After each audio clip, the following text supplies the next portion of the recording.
The Google CSSI program gave me a head start to all the fundamentals of computer science and all the fundamentals of programming.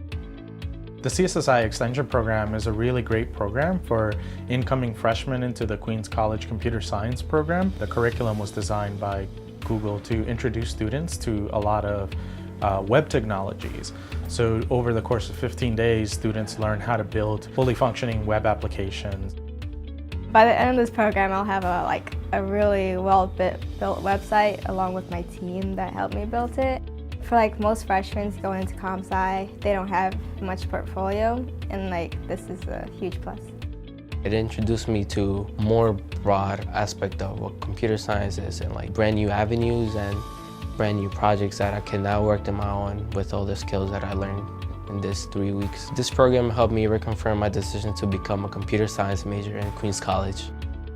Over the years, I've noticed that the sooner we engage students with computer science and kind of introducing them beyond the technical material, but also the industry, what they can expect out of a career, I find that that is the most motivating factor in students successfully completing a computer science degree, but also being successful at landing a job.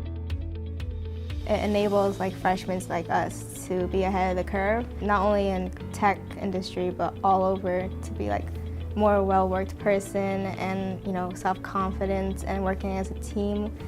Just these little skills that really add up and could get you a job further on.